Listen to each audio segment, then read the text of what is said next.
Los comunistas dicen una gran mentira, que la tierra es de quien la trabaja. Esto no es verdad, pero tampoco es verdad lo que venimos escuchando, que la tierra es de quien tiene el título de propiedad. Tanto la propiedad, la libertad, son de aquellos que están dispuestos a pelear por ella.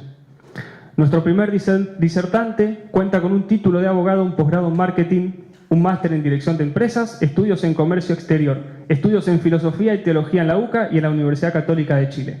Titular de Gabriel Bénica y Asociados, profesor de la UADE, representante comercial de CID SRL, Dolby SA, asesor de empresa y responsable comercial de diferentes programas de capacitación. Además es abogado, escritor y conferencista. Le damos un fuerte aplauso a Gabriel Bénica.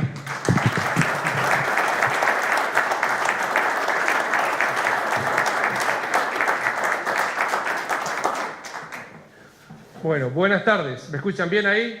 Me toca hablar de la situación del campo en Pergamino, que es como ir a hablar de la situación de la pizza en Nápoles, más o menos. Pero bueno, me van a hacer disculpar, pero vamos a tratar de decir algo sobre este tema. La situación del campo, en primer lugar, sobre todo para la gente que es del sector agropecuario, no se la voy a venir a explicar, es muy conocida. El campo ya sabe que está afectado por lo que es una política de saqueo que implica desdoblamiento cambiario, que hace que por cada dólar que entre el 50% más o menos queda se lo queda al gobierno nacional, cosa que dicho sea de paso no pasa en Bolivia, por ejemplo, país socialista.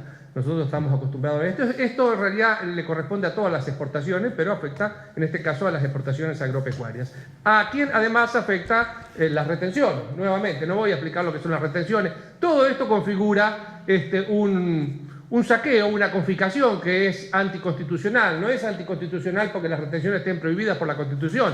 De hecho, la Constitución, en su artículo 4, habla de los derechos de exportación. Pero es anticonstitucional la magnitud que toma todo esto, el tamaño que toma todo esto, que hace que de cada 10 camiones que produce el productor agropecuario, 7,5 quedan, sin contar el resto de los impuestos, en el gobierno nacional, el 75%. Y con el otro 25% hay que llevar todo eso al puerto, además, ¿no? Porque no es que se lo queda al gobierno y se transporta al puerto, hay que llevarlo al puerto y volver a pagar la próxima campaña, etcétera, etcétera. Todo esto es anticonstitucional, confiscatorio, pero además es discriminatorio. Nuevamente digo cosas que ya saben, lo voy a decir muy rápidamente. Es discriminatorio para el sector. Sabemos que la Constitución establece que la igualdad ante la ley es la base de los impuestos y las cargas públicas, y que las contribuciones, los impuestos deben ser proporcionales, bueno, cosa que más o menos todos sabemos. Es fundamentalmente además discriminatorio para el interior, porque sabemos que la actividad agropecuaria es la principal fuente de ingresos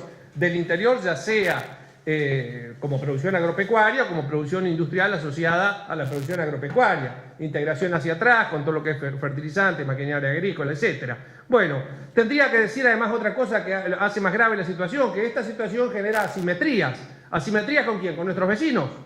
Con nuestros vecinos, con Brasil, con Uruguay, etcétera, cuyos productores o cuyo sector, porque en realidad esto impacta a todo el sector, no tienen retenciones y no tienen desdoblamiento cambiario. Entonces Argentina se ve obligado a competir. ¿Y cómo compite? Y se compite con cada vez menos integración de fertilizantes, quizás con una mala rotación, con maquinaria que se van volviendo vieja, con menos tecnología. Yo recuerdo, siendo que soy representante de empresa de maquinaria agrícola, que en el 2003, 2004, 2001, 2, 3, 4, en esos años Argentina lideraba lo que era la innovación en la agricultura de precisión. Hablando con un concesionario de maquinaria agrícola, yo le contaba que estábamos haciendo variable. Me decía, no, variable, siempre variable, falta muchísimo todavía. Nosotros ya la estábamos haciendo. Y era un concesionario de John Deere. Y recuerdo que por esos mismos años la empresa viajó a Australia, para vender sus monitores de siembra y elementos de agricultura de precisión. Y se enteró que en Australia no había empezado la siembra directa. Con lo cual, todos esos aparatos que son aplicables a la siembra directa prácticamente eran obsoletos en Australia. Hoy nos pasaron por arriba.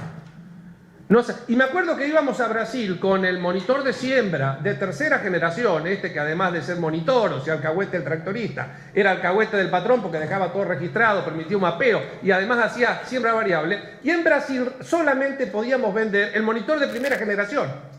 Nosotros estábamos en la tercera generación de monitores de siembra y allá no habían empezado con la primera. Bueno, todo esto se perdió. Esta ventaja competitiva se perdió porque indudablemente las retenciones generan asimetrías. O sea, esto que se habla tanto del desacople, bueno, este es el desacople. Este es el desacople del cual no se habla. Este es el desacople. Quedamos desacoplados tecnológicamente. No es que estamos atrasados ni vamos a fundir mañana, pero quiero decir, hemos perdido un tren importante. ¿Qué más podríamos decir? Bueno, esto afecta también al federalismo. Bueno, chocolate por la noticia. Hace un tiempo se decía, hace unos años, de que la nación concentraba, en un país que nació federal, que la nación concentraba el 75% de los impuestos, por supuesto impuestos que cobra en las provincias, y las provincias y municipios recaudaban el 25%. Yo creo que esto ya lo hemos superado largamente. O sea, hoy la nación recauda mucho más, no tengo el número exacto, pero recauda mucho más del 75% de todos los impuestos. O sea, concentra el 75% de los impuestos que recauda y el resto recaudan todas las provincias y todos los municipios sumados juntos. Con lo cual, obviamente, dejamos de ser un país federal, país que hasta el año 1930 no teníamos impuesto ni al IVA, ni ingresos brutos, no teníamos impuesto a las ganancias, que se creó en esa década. Bien, ¿qué más podemos decir? Que el campo ya sabe que todo esto es una perniciosa intervención que distrae o lleva dinero de sectores productivos a sectores improductivos y básicamente el sector privado al sector público, generando concentración, generando conurbanización, ya no de Buenos Aires, Rosario. Hoy la conurbanización, estoy seguro, la vemos también en Pergamino, la vemos en Junín, la vemos en Tres Arroyos, la vemos en todos lados. Este fenómeno de conurbanización no es casual, tiene que ver con sacar el dinero del lugar donde se genera. Dicho esto, que el campo ya sabe, vamos a cosas que yo estimo, viniendo del sector agropecuario, hijo de chacarero, trabajando en la maquinaria agrícola y estando muy vinculado a entidades agropecuarias, grupos autoconvocados, etc. El campo no sabe. Yo sé que algunos me dirán, no, sí, lo sabemos. Algunos lo saben, es un tema del cual casi no se habla y del que va a terminar de hablar con mucho más precisión y conocimiento Juanjo, pero algunas cosas vamos a adelantar. Lo que el campo no sabe es que hay una sujeción argentina a toda una parafernalia legislativa que se lleva de punta con la producción agropecuaria y especialmente con la ganadería y que viene de nombres, voy a nombrar algunos, pero podríamos hacer una lista interminable, para decir los tres más conocidos, una especie de genealogía. Todos sabemos que todos tenemos muchos árboles genealógicos según a qué abuelo apuntemos, así que esta es una. Club de Bilderberg, una serie de ricos que se reunieron, convocados por un tal Joseph Ratzinger, suena a Ratzinger, pero bueno, parecido. Joseph Ratzinger en el año 1954 convocó un grupo rico para pensar cómo, bueno, ellos podrían ayudar a la humanidad, pero básicamente era para apoyar a Estados Unidos, etc., en la posguerra. Del Consejo de Administración de este Club de Bilderberg, que se sigue reuniendo hasta ahora, lo habrán sentido nombrar, donde está prohibida la prensa. Bueno, ahora dejan entrar algunos, pero siempre y cuando integren el foro, o sea que hacia afuera no cuentan nada. O sea, es una especie de cosa secreta. Del Consejo de Administración surge el señor Klaus Schwab, que en el año 1971 funda el Foro de Davos. El Foro de Davos ya empieza a opinar de manera más pública sobre cuáles deben ser las políticas y las legislaciones. Y termina impactando fuertemente el Foro de Davos y otros, pero bueno, cuento uno porque si no nos vamos por las ramas. Sobre todo la ONU. Hoy la ONU podríamos decir que recepta todas las políticas del Foro de Davos. ¿Cuáles son las políticas del Foro de Davos y que como ya lo anticipé, impactan en todo, pero fundamentalmente en la producción agropecuaria? Bueno, son muchas, pero están resumidas en lo que se conoce como las 8 predicciones del Foro de Davos. Esta es la vida de Klaus Schwab. Las 8 predicciones del Foro de Davos. La más conocida, el primero es no tendrás nada y serás feliz, lo escucharon, ¿no? Obviamente no tendrás nada, nosotros no tendremos nada. Los ricachones estos, Soros y todo que están en el Foro de Davos, no piensan resignar nada de lo que tienen, ¿no? Bill Gates, por decir a los más famosos, ¿no? Pero fíjense, por ejemplo, que entre otras predicciones, Estados Unidos no será la primera potencia mundial, bueno, eso puede zafar. No morirás esperando un donante, se trasplantarán los órganos que serán imprimidos en una serie de máquinas 3D que imprimen. Comerás menos carne. Comerás menos carne. Es el cuarto pronóstico del Foro de Davos. Comerás menos carne. No será un alimento básico. Miren ustedes. No será un alimento básico para el bien del medio ambiente y de la salud.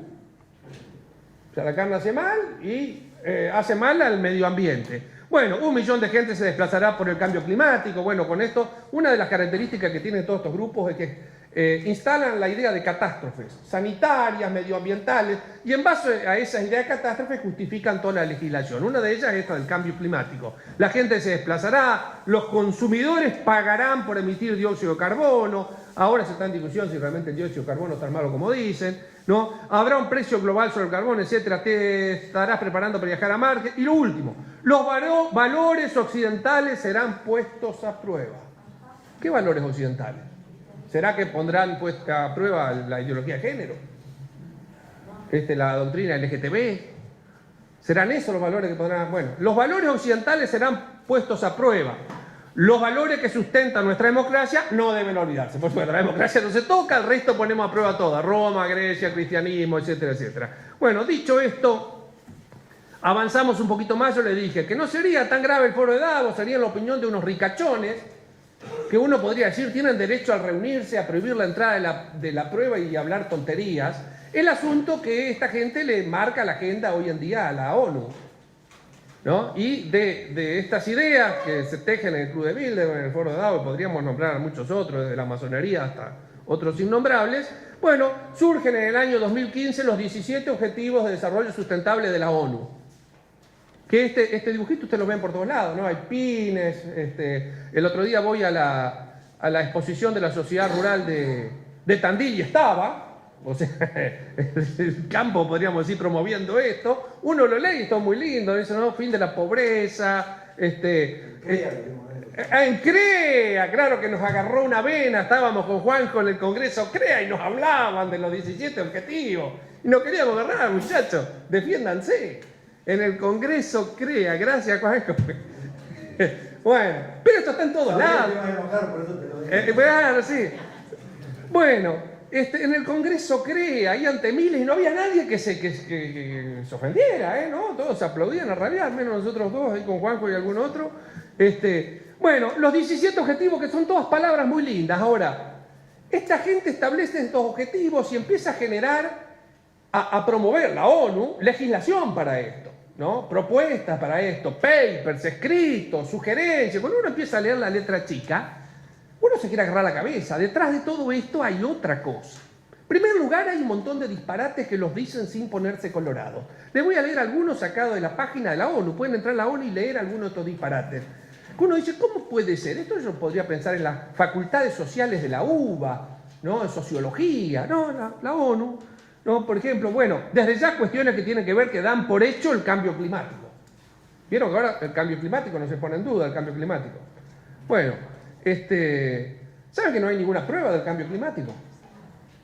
No hay ninguna prueba del cambio climático. Es más, se sabe que en el siglo XIII hubo temperaturas más altas que las actuales y que después vino un periodo que se llamó pequeño periodo glaciar, que duró 5 siglos y que terminó en el año 1850, donde las temperaturas se enfriaron.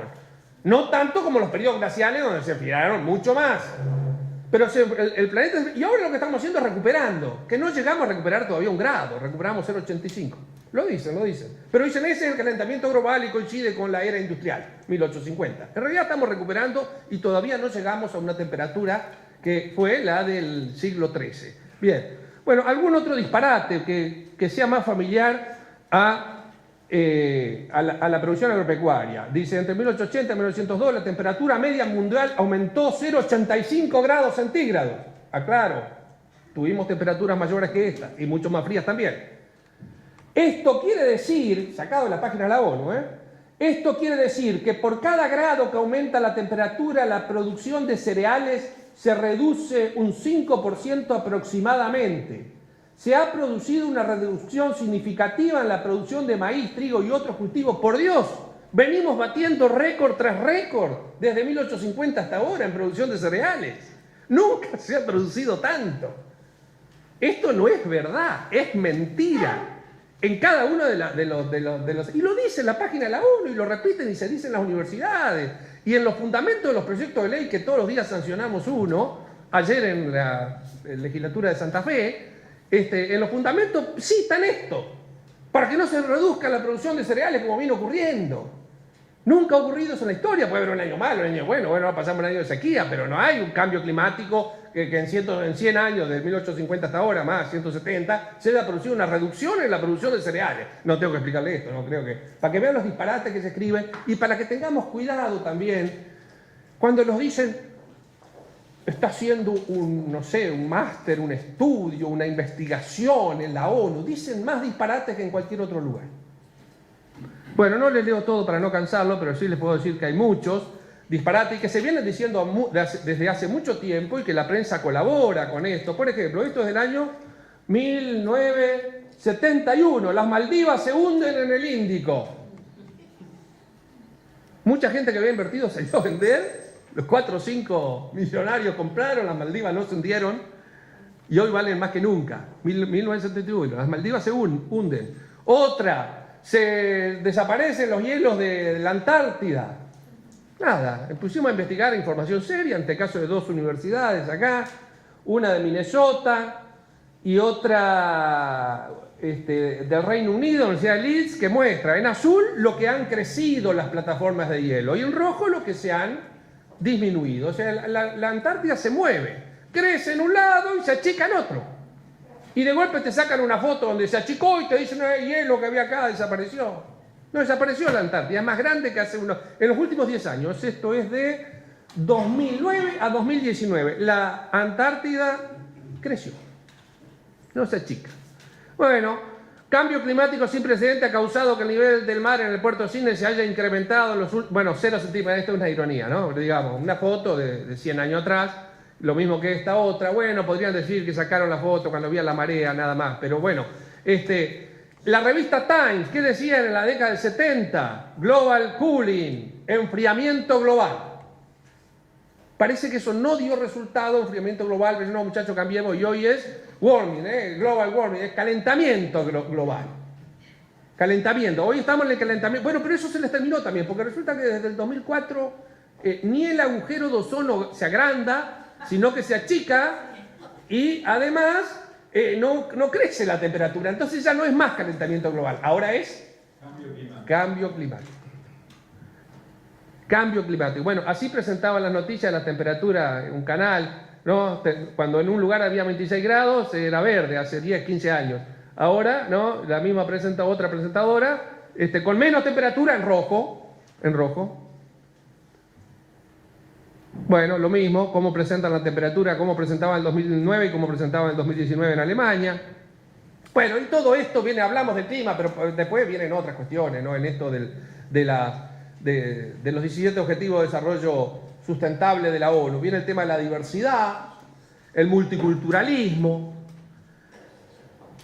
Y bueno, algunos resumen todo esto de la Agenda 2030 ya en ciertas cuestiones, ciertas frases, que algunas tendrán razón, otras serán exageraciones, pero por ejemplo, que en realidad lo que quiere no es nada que tenga que ver con la igualdad entre hombre y mujer, sino destruir la familia, alimentos modificados, vacunación forzosa, creo que no estoy hablando de nada que no se haya escuchado, en fin, una sola religión es otro de los objetivos que tiene, que se empiezan a ver cuando uno lee la letra chica de cada una de estas cuestiones y lo que esta gente realmente hace.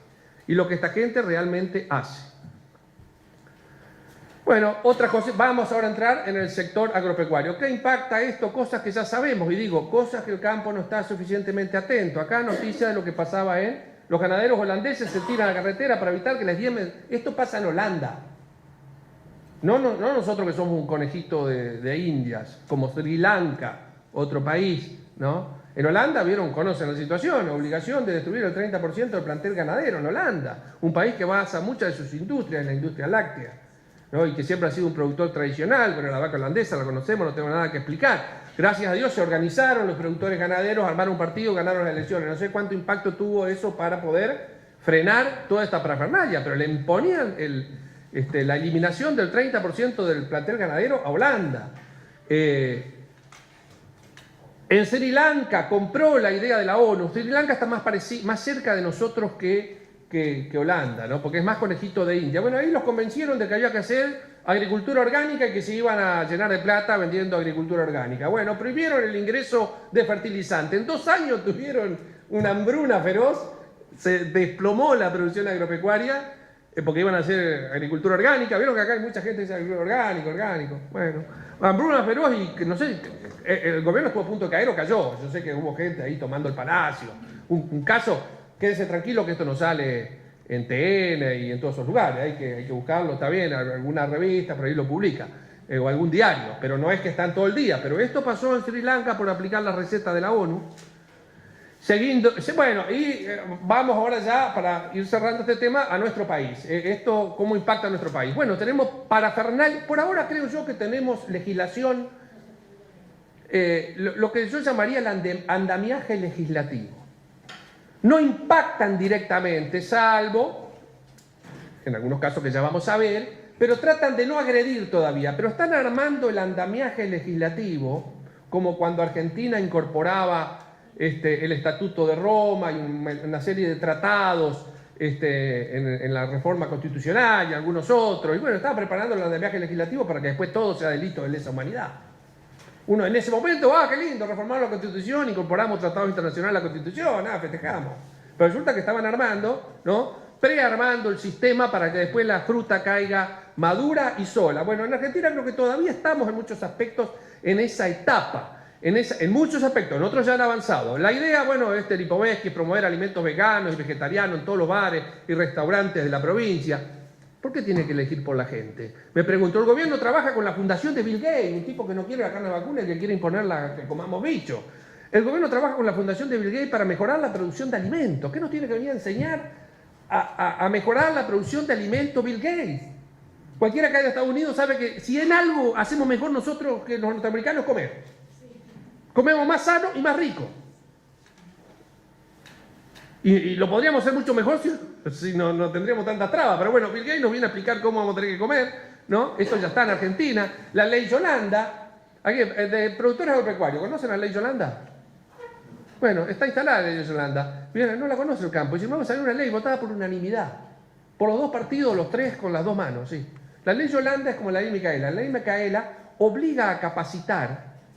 Cuando hablamos de capacitar, hablamos de adoctrinamiento y bajada de línea, la ley Micaela obliga a capacitar a todos los funcionarios, 4,5 millones del Estado Nacional, en perspectiva de género. Ahora la ley Lucio, lo mataron dos madres que estaban envenenadas por la perspectiva de género, y el primer artículo de la ley Lucio dice que tendrá que ser capaz para que no haya otro caso Lucio en perspectiva de género. Bueno, 4,5 millones. Esto es una bajada de línea que después los jueces siguen y aplican. Bueno, la ley Yolanda es parecida a la ley Micaela, solo que obliga a capacitar en cuestiones ambientales y de cambio climático.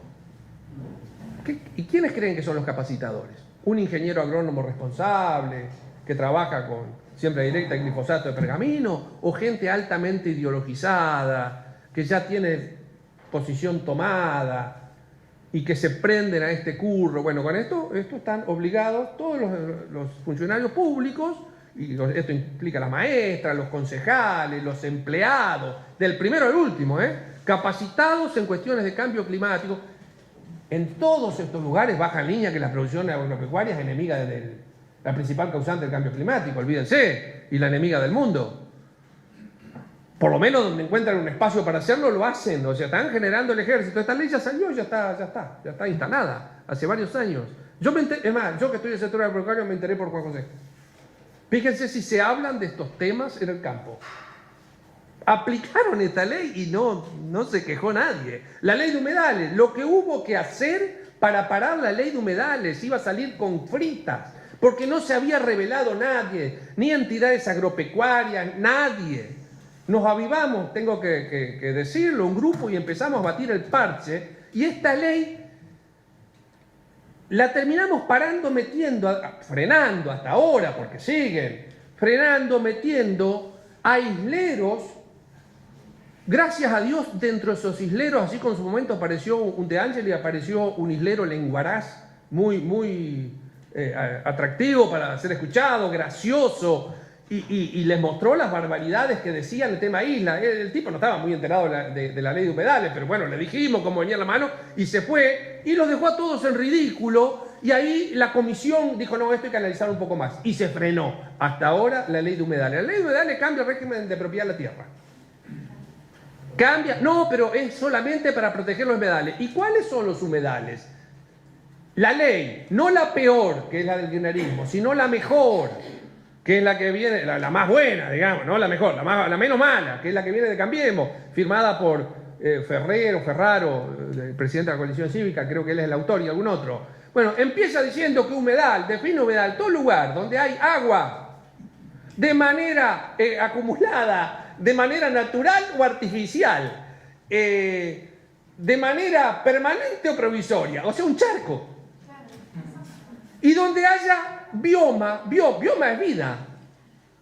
Está dicho con palabritas un poquito más altisonantes, así, pero dice eso. Donde hay agua de manera permanente o no permanente, acumulada, y donde se desarrolla bioma, vida, un vegetal, un renacuajo, un mosquito. Esto, humedal, o sea, el planeta es un humedal.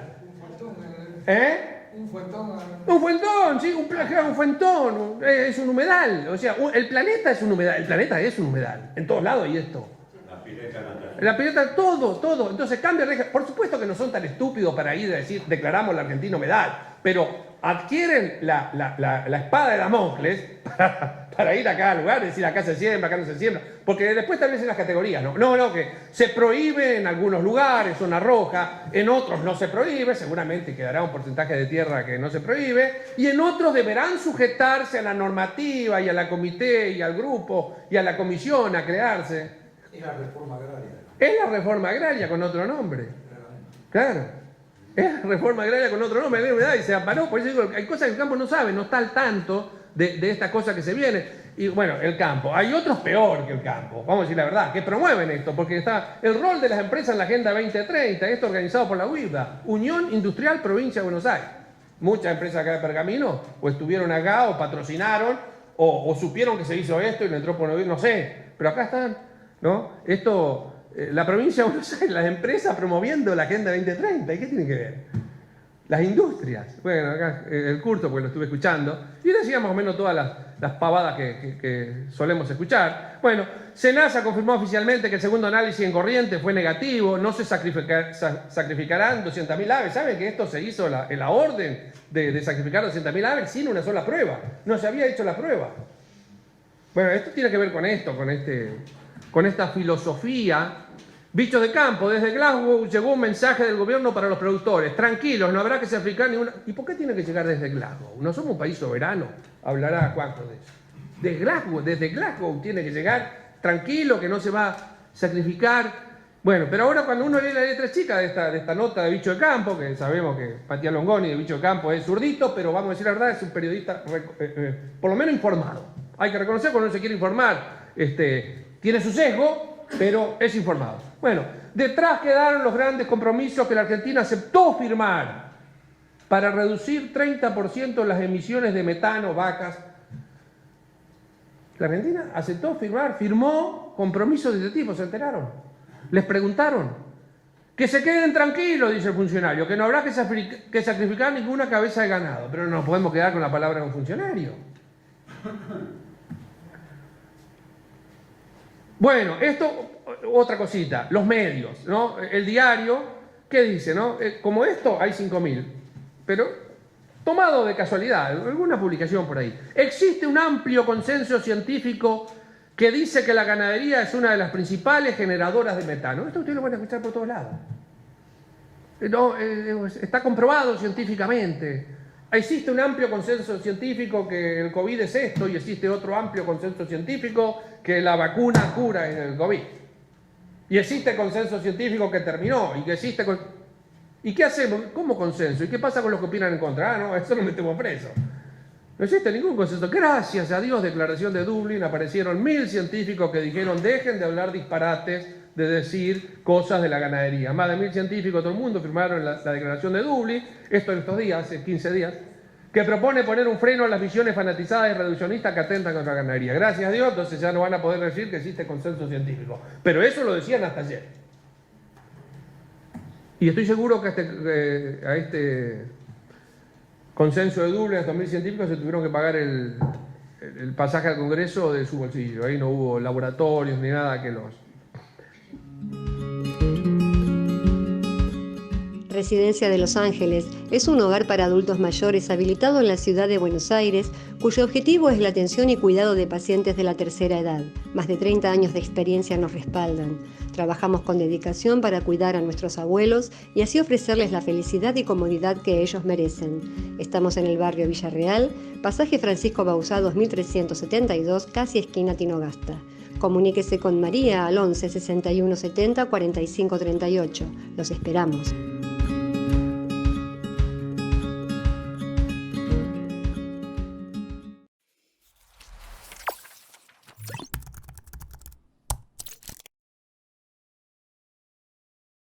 Decir siempre la verdad primero tiene un precio.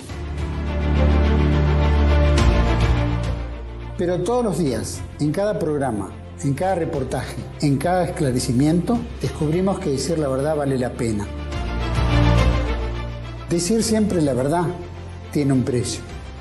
Pero cada vez que recibimos tu apoyo, entendemos que seguir luchando vale la pena. Dependemos de tu ayuda. TLV1, toda la verdad primero.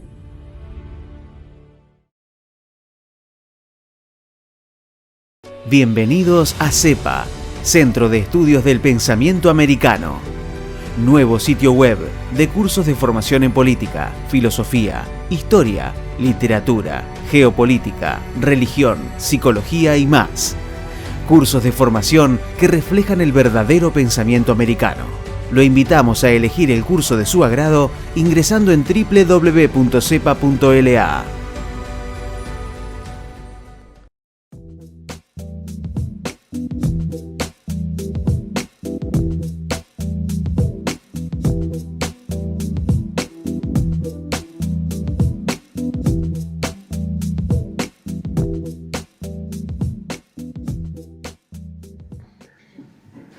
Bueno, para ir cerrando, porque bueno, estas son cosas que más o menos una persona informada, algo escuchó. Hay varios que estamos en esta batalla, les cuento dos cositas, o tres, cuatro de estos días.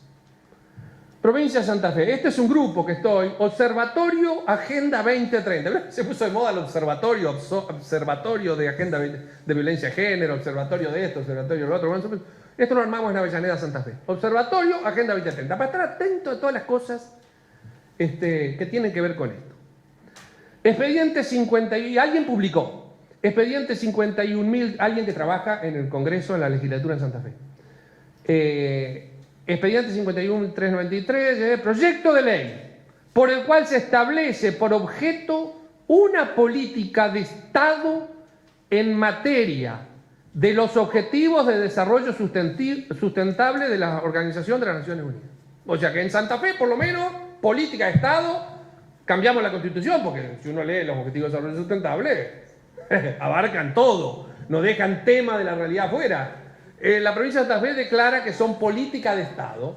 Gracias a Dios, esta ley no se votó, porque la veían tan segura que todo el mundo está de acuerdo, que pidieron un tratamiento sobre tablas, o sea, sin discutir en comisión, y para eso se necesita sumar una cantidad importante de votos, para tratar sobre tablas. Entonces está, gracias a Dios esto, no salió. Pero va a salir porque tenían los votos, y no es las 2/3 partes, tienen el 60%. Bueno,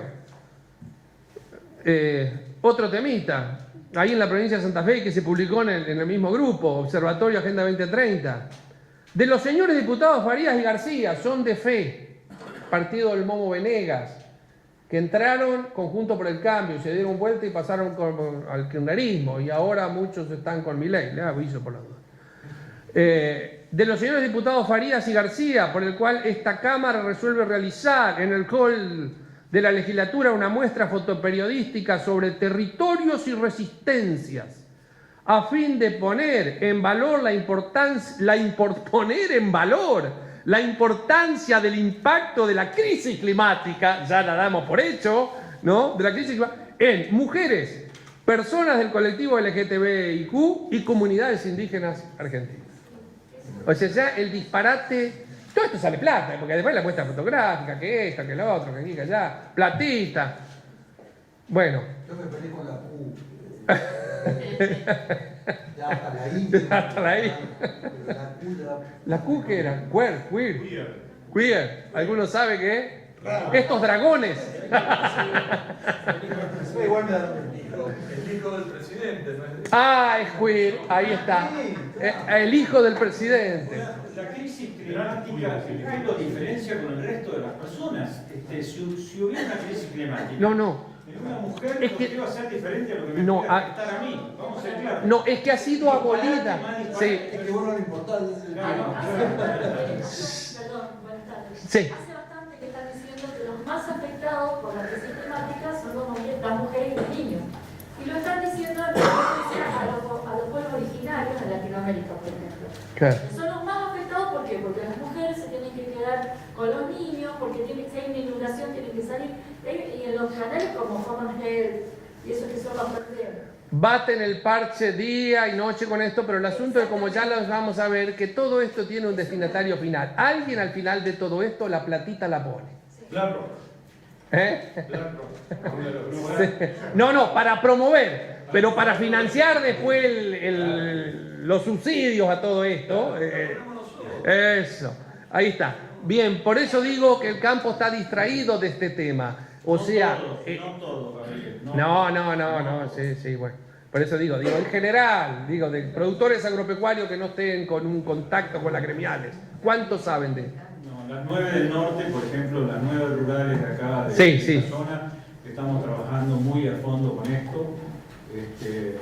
Lamentablemente no nos escuchan las instituciones arriba, como vos bien sabes. Bien. Eso es un tema. Sí.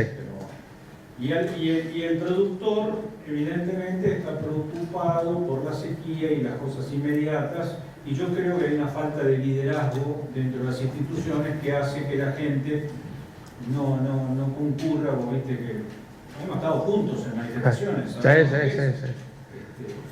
Pero no todos. Lo que pasa es que ¿quién está atrás de todo esto? Evidentemente los grupos verdes, el comunismo internacional, pues no puede haber otra cosa que haya. O sea, lo importante es saber quién está atrás de todo Claro. esto. Perdieron la guerra, se cayó el muro de Berlín, evidentemente la nueva guerra es esta. O sea, la forma de tomar el control del poder mundial, que tiene que venir de algún lado. Yo creo que el gran tema es saber y poder decir quiénes están atrás de esto y poderlos sacar de la careta, ¿no? Bien. Hay 27.000 empresas que están acordes dentro de un gran grupo económico que son los dueños del mundo. Y son los que están acorde a todo el comunismo internacional, como dice el señor, pero está desde un Bayer y un Monsanto hasta una Coca-Cola, un Microsoft. Hay grupos económicos tan millonarios, que manejan el mundo, y lamentablemente esos grupos también están acorde con toda esta política. Bien. Perfecto. Siempre uno es injusto cuando hace generalizaciones, pero tenía que simplificar la charla diciendo lo que el campo ya sabe y lo que no sabe. En términos generales lo que sabe y en términos generales lo que está más distraído, pongamos así, o quizás no tan orientado, o no tan afinado, o no le llega tan rápido la información cuando va a salir una de estas leyes. Porque uno se entera como se entera con este observatorio, ¿sí? Porque alguien que está dentro del Congreso, cuando uno se quiere acordar, ya salió y hay que pagarlo. Les cuento dos anécdotas de las cuales estuvimos trabajando. Yo saben que represento empresa de maquinaria agrícola, por lo cual vivo en provincia de Buenos Aires, pero en realidad soy del norte de Santa Fe y participo muy activamente allá. Estuvimos dando dos luchas referidas a este tema, pero organizando grupos así dispersos, informales, a lo cual tengo que reconocer. Se sumó activamente la Sociedad Rural de Reconquista, se sumó activamente Corenosa, que es una especie de supercámara ahí que agrupa todas las cámaras comerciales, y gracias a Dios nos apoyaron. La primera era para que no se declare Parque Nacional el Caucanigá, que es una zona paradisíaca que está en el norte de Santa Fe, contra el Paraná, que son riachos, lagunas, bueno, un lugar muy lindo. ¿Por qué no Parque Nacional? ¿Y por qué no queremos ceder para que sea Parque Nacional? Es que fíjese, suena lindo Parque Nacional, ¿no? Vamos a hacer un Parque Nacional. Eso es el primer artículo de una sesión de Parque Nacional, dice esto. Se cede el dominio y la jurisdicción, o sea, la propiedad y la facultad de tomar decisiones sobre ese territorio, tales y tales islas, riachos. Tenemos que ceder a la nación, o sea, a un burócrata radicado en Buenos Aires, el dominio y la jurisdicción de todo esto que mal se hace administrado por las municipalidades locales, digamos. Ese fue nuestro discurso. No queremos que sea un parque nacional. Máxime viendo lo que pasa con el Parque Nacional Nahuel Huapi, con lo que pasa con el Parque Nacional Iberá, que todos hablan muy bien, pero tiene un propietario privado, que es Douglas Tonkin. Lo que pasa con el Parque Nacional Iguazú, que es un negocio privado de un grupo llamado Iguazú no sé cuánto, donde están Morris, el que fue gobernador de Misiones, y algunos otros. O sea, han privatizado las cataratas, digamos. Es que no estamos en contra, decimos también en esto, que haya inversiones privadas. Pero ¿por qué se tienen que manejar desde Buenos Aires? ¿No lo pueden manejar los municipios de acá de cara a su gente? Y hacer una licitación, si quieren que venga un hotel, 5 estrellas, del primer mundo. Bueno, pero hagamos nosotros la licitación y que se haga acá. Bueno, primera, esta lucha hasta ahora frenamos. Logramos que gran cantidad de municipalidades, el Consejo Municipal, vote que no quiere el Parque Nacional, pero la cabecera del Departamento General Obligado, que es el que tiene la mayor cantidad de habitantes, que es la Municipalidad de Reconquista, votó a favor. Fue 5-5 y o sea, 5 del oficialismo votaron a favor, que el gobierno alineado con Perotti, que es gobierno, bueno, justicialista, y votaron a favor del parque, 5 votaron en contra, desempató pero a favor. Entonces ahí volvieron a remar de nuevo. Pero bueno, hasta ahora logramos frenar. Y la otra es, había bajos submeridionales, del otro lado de Santa Fe. Santa Fe es una bota, ¿no? Estoy hablando del norte, allá arriba, contra el Chaco. ¿Se ubica más o menos geografía? ¿Sí? Bueno, lo que les dije ahora tiene que ver con lo que está contra el Paraná. Lo que les digo ahora tiene que ver con lo que está contra Santiago del Estero. Eso se llama bajos submeridionales. Son zonas bajas que si no se inundan tienen secas, qué sé yo. Ahí había un proyecto con una consultora contratada que cobran millones de dólares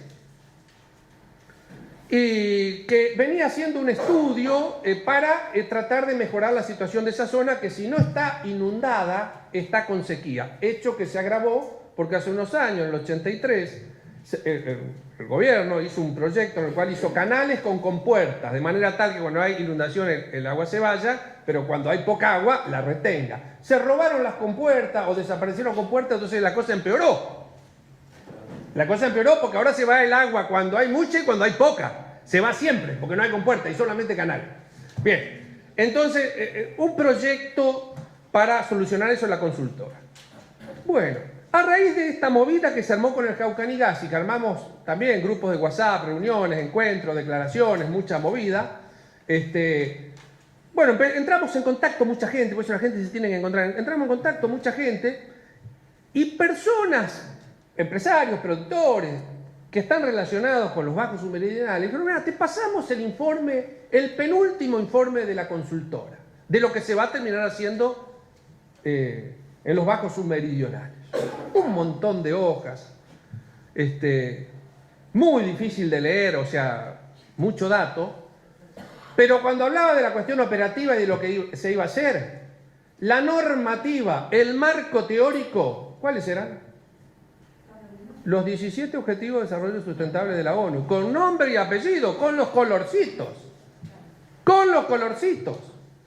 Bueno, esto me pongo a escribir esto, escribir un comunicado, no aceptamos esto, bueno, veamos cómo sigue. Pero quiero decir, si uno no está atento, y después me hablaban los productores, sí, se me mandaban esos informes, pero ellos son los que saben, las consultoras, que esto, que lo otro. Dice, yo me ponía a leer, leía 10 páginas, eran 100 que había que leer, complicadísimas.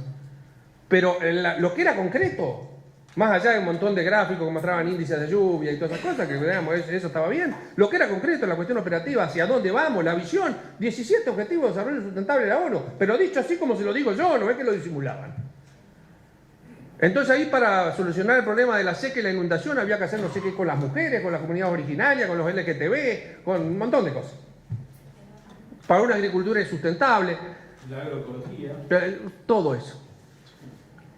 Bueno, entonces como dijimos, hay todo en la creación de un andamiaje jurídico que tiene impacto en lo internacional, lo que ya vimos Sri Lanka, Holanda, pero tiene también un impacto nacional con perjuicios directos, son los que vienen de la reducción de la ganadería, la demonización del campo con el tema de agrotóxicos, algo que habrá que explicar alguna vez, la ley Yolanda, la ley de humedales, los bonos verdes que ya se están pagando en Salta, La Pampa, para que la gente deje de producir, te pago para que no produzcas vaca, pero destruyo toda la cadena. Puede ser una solución para el ganadero, pero no es una solución para el transportista de ganado, para el recero, para el talabartero, para el carnicero, para el frigorífico, para el qué sé yo, el veterinario. Destruyo la cadena. Ya se está pagando en Salta. Y no sale en ningún lado, ¿Vio? Esto ya está ocurriendo en Salta y en La Pampa. Bueno, lo que les conté de los Jaucanigas, hay perjuicios directos, pero también hay perjuicios indirectos. Son los que vienen de esta nueva...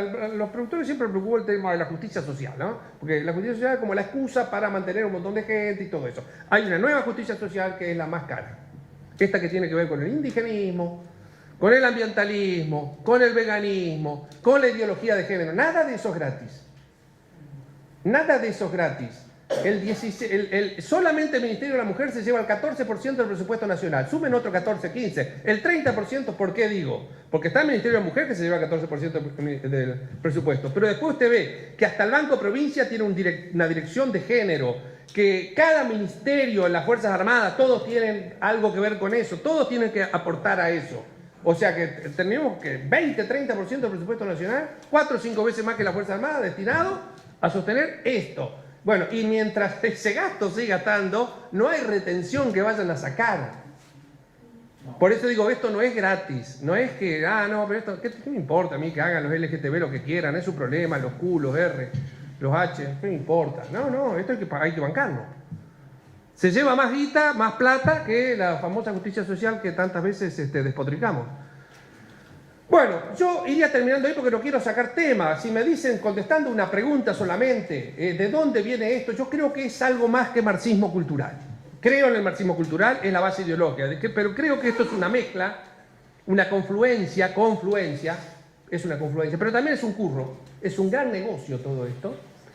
Y es un sistema ideológico, hay gente que cree en esto, son las tres cosas que termina haciendo que se sumen, se mezclen, se junten. Ideólogos, burócratas que viven ahí en los lugares donde está la ONU, etcétera, cobrando grandes sueldos, 10.000 euros por mes, cosas por el estilo, pero y que quieren sostener su sistema, burócratas, plutócratas, ¿no? Plutócratas, Bill Gates, Soros, todos esos y muchos otros. ONGs que hacen de esto un gran curro, los socialistas que por supuesto no faltan, y por supuesto también hay muchos sacrofóbicos, mucha gente que simplemente odia el cristianismo, o la religión católica, el cristianismo que odia la religión católica, también se suman a este grupo, y todo eso conforma una ensalada donde están los que creen. Partamos de la base que hay gente que cree en esto. Si partimos de la base que todos están por el negocio, vamos a estar equivocados. Tanto en la universidad como en la idea de izquierda hay gente que la milita porque cree en ellos. Están los que creen, ya sea porque son resentidos, por ideología, porque quieren la igualdad, por lo que sea, por la envidia, como decían, por lo que sea. Hay gente que cree en esto. Están después los que no creen en el fondo, pero sí en la forma de esto. En el fondo no creen en cambio climático, no les importa nada, la mujer, el género, no les importa. Pero lo ven como una herramienta para hacer negocios, una herramienta de poder para, bueno, lo decía Kirchner, que decía, ¿por qué te hiciste izquierda? ¿Por qué te corriste izquierda? ¿Cuál fue la respuesta de Kirchner? La izquierda da impunidad. Fueros. La izquierda da fueros. Vos podés cometer cualquier delito si sos de izquierda, no va a pasar nada. El asunto es que no seas de derecha. Entonces es una herramienta de poder. Toda esta cuestión legitima. Al tipo no se le cae una idea. La gente hoy rechaza a los poderes a los políticos, no les da poder, no los legitima. Pero entonces, ¿cómo se legitima si quieren hacer algo, si quieren organizar algo, si tienen que responder a algún jefe? Lo dice la ONU. Lo dice la ONU. Y además es una herramienta geopolítica. Por ejemplo, quizás China no está interesada en promover la ideología de género en China, pero sí está interesada en promoverla en Occidente. Ya lo vemos en TikTok. TikTok es una creación china, ¿no? Muy usada. En Argentina vos pones TikTok o en Occidente y te manda todo porquería, cosas de entretenimiento, pavadas. En China, ¿a qué te deriva? ¿A qué te hace ver? Progresos científicos, industrias. El algoritmo de TikTok te lleva a otra cosa. O sea, es una herramienta geopolítica. Entonces están los que creen, están los que no creen, pero ven el negocio o el poder en eso. Y están los que ni fu ni fa, ni creen ni dejan de creer, la inmensa mayoría. ¿Y qué hacen? Se amoldan. Se amoldan. Yo no creo que de la Cámara Industrial de la provincia de Buenos Aires haya tanto fanático de la ODS, pero alguna chica del Departamento de Recursos Humanos dice, bueno, hacemos esto. Y dale, ¿qué nos va a poner en contra de estos? Que encima son quilomberos. Se amoldan. También están los culposos. Creo que buena parte de las cosas que se hacen desde mi religión católica, por lo menos, tiene que ver mucho con la culpa. Y desde el campo también veo mucho espíritu culposo. O sea, la izquierda ha culpabilizado al campo. Entonces, hay muchos que les gusta entrar en el discurso políticamente correcto, llamémosle, para no pisar callo, para no caer mal, para que no te acusen de, qué sé yo. El propietario culposo y también de otras cosas. Yo me acuerdo en una fiesta de la sociedad rural, Echevere hablando de la noche más negra de nuestra historia, refiriéndose al 24 de marzo en una fiesta de sociedad rural. Dejá que diga otro eso, no vos, es la noche más negra de la historia. Si no venían ese día antes o después o en algún momento los militares, todo esto sería Cuba. Que lo diga otro. Que habrá habido errores, bueno, no vamos a entrar en ese tema, pero eso decía Echeverri, eso para mí es culposo, yo no creo que él crea eso. Puede ser que no le importe, pero no creo que crea. Bueno, hay muchas cosas más para hablar. ¿Qué tiempo tengo? Ah, ya tengo que ir cortando. Bueno, entonces vamos no, acá tengo algunas frases de gente del mismo foro de Davos diciendo que van a una gobernanza mundial. Créanme que dice eso, el segundo por lo menos, ¿no? Lo que debemos hacer, lo que sabemos, lo que no sabemos, lo que debemos hacer, lo que no debemos hacer. Bueno, en primer lugar, para los que somos del campo, yo creo que hay que volver a la patria chica, a la familia, a los hijos. En primer lugar, que tenemos que hacer ideología, sembrar valores, doctrina, correcta doctrina, etcétera, en nuestra propia casa. Hoy creo que se nos están escapando mucho se está escapando por allí. Mucho se está escapando en la burguesía en general, ¿no? Hay que volver a las bases. Bueno, dejar de hacer rotarismo agrario, o sea, tomar a la sociedad rural como un lugar como el Rotary, para ir a hacer sociales y qué sé yo, hacer lo que hacen las 8 sociedades rurales del norte de la provincia de Buenos Aires, que hacen gremialismo en serio, o sea, van al frente. Lo digo porque lo conozco y entiendo perfectamente la reacción de viejo compañero de lucha. O sea, ¿no? Las cámaras no están para hacer nada, rotarismo, ¿no? Hay que dar pelea. Y en este sentido, y por último, en esta toma de conciencia que tiene que haber, creo yo, en el sector y en la burguesía en general, se me ocurre recordar una frase del padre Castellani, una persona a la cual yo no adhiero a todas sus ideas, pero en algunas cosas me ha dado luz. El padre Castellani era antiliberal, vamos a decir la verdad, el campo en general es liberal en lo económico, quizás conservador en lo otro, pero en lo económico es liberal. Y el padre Castellani hacía una crítica que a mí me hizo ruido del liberalismo. Yo toda la vida fui alberdiano. Y dijo, el liberalismo privó a Occidente del espíritu, lo que él criticaba básicamente, que el liberalismo privó a Occidente del espíritu de caballería y del espíritu de apostolado. O sea, esto de estar sentado, espera, no, porque es mi propiedad. Sí, es tu propiedad, pero los bárbaros no saben que es tu propiedad. Cuando invadían el Imperio Romano no les importaba la ley de Roma. No lo digo esto en sentido despectivo por los bárbaros, tampoco creo que los romanos un tipito antes tampoco les importaba el derecho de propiedad de los otros. O sea, a ver, quiero decir, y por eso la frase que citó Román recién, que me hace recordar el padre Castellani, la tierra es del que la trabaja, y no sé si es del que la trabaja, no, es del que tiene el título de propiedad, tampoco, es del que pelea por ella. El tipo que se sentía dueño de la estancia porque había hecho un foso y trabajaba, ese lugar sí trabajaba, pero estaba dispuesto a pelear por ese pedazo. Y tenemos que recuperar ese espíritu. Sin ese espíritu que está dispuesto, estamos perdidos, muchachos. Vuelvo a repetir, a los bárbaros no les importa lo que dice el derecho de propiedad. Hoy en día podemos decir que nuestra Constitución y los derechos que garantizaba son papel picado. Si vamos a la Constitución, dice que la vida hay que protegerla de la concepción. No le importa a nadie. No le importa a nadie. Y hacen, malabarismos mentales para explicar cómo lo que dice la Constitución en realidad no lo dice. No le importa. Imagínense la propiedad. Entonces, hay que volver a dar pelea. Termino con esa frase. Nadie le está pidiendo de que dejen de crear la propiedad privada y la libertad de comercio, como bien la prescribió Alberdi. Eso es está en el espíritu del campo y hay que defenderlo. Pero no podemos perder el espíritu de caballería y el espíritu de apostolado. El espíritu de apostolado básicamente con los propios, con la familia, que se yo. A veces vale la pena perder algún yerno o algún cuñado. Yo he pasado por esa experiencia. Vale la pena. Sobre todo los yernos. Sí, sobre todo. O nuera, vale la pena ampliamente el espíritu de apostolado y el espíritu de caballería. La tierra es para los que pelean por ello y cuando pase el tiempito esto va a quedar más claro. Bueno, gracias.